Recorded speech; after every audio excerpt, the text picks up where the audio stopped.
अस्सलाम वालेकुम नाज़रीन, इस वक्त हम वाटर एंड एनर्जी एक्सपो के अंदर मौजूद हैं और वन एयर के स्टॉल के ऊपर हैं। रिजवान साहब हमारे साथ हैं।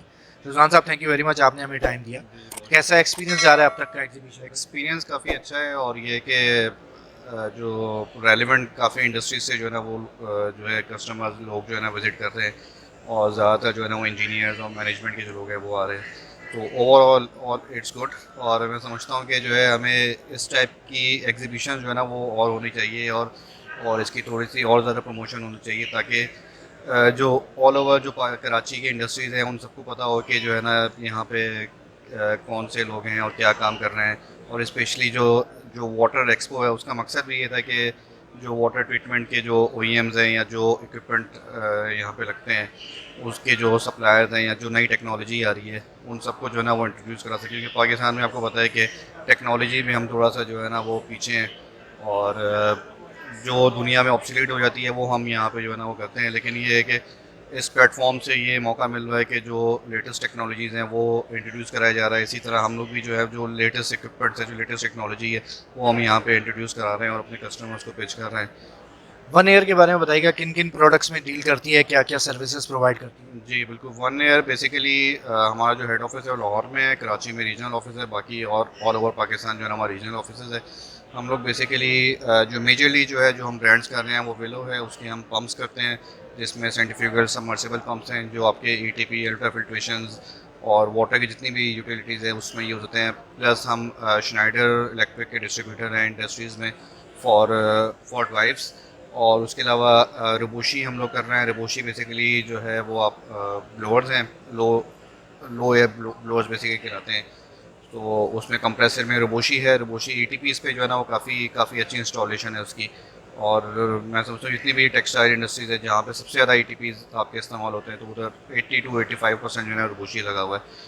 और उसके अलावा भी रिसेंटली हम जो है कंप्रेसर्स की जो है वो हमने स्टार्ट की है, जिसमें हम एक एक ब्रांड है कॉम्पेयर, उसके साथ हम एसोसिएट हुए हैं।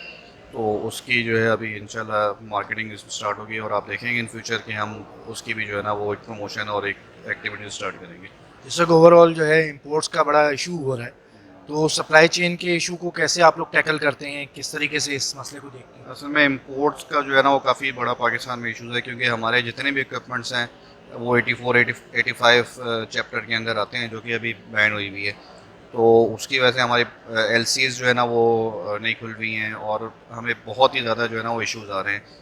और इसकी वजह से जो प्रोजेक्ट टाइमलाइंस है वो सबसे ज़्यादा सफ़र हो रही है, जो कस्टमर है वो सफ़र हो रहा है क्योंकि सामान ही नहीं आ पा रहा। हमारा जो है वो इक्विपमेंट तकरीबन कोई 3 महीने से पोर्ट पे पड़ा, वो क्लियर नहीं हो रहा, अपना डैमेजेस जो है ना वो अलग पड़ रहे हैं।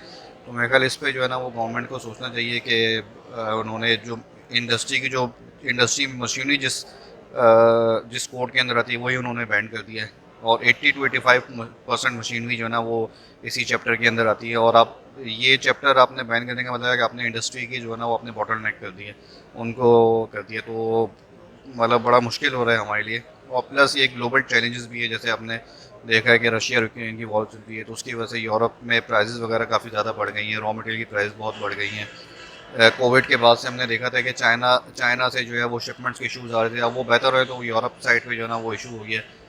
तो वो काफ़ी ज़्यादा है, लेकिन हम उसको मैनेज कर लेते हैं। ऑल्दो वो इस तरह से कि हमारी कुछ कंपनीज जो है वो दुबई और जर्मनी में भी हैं, तो हम एटलीस्ट ये करते हैं कि हम ऑर्डर जो है ना प्रोसेस करवा देते हैं।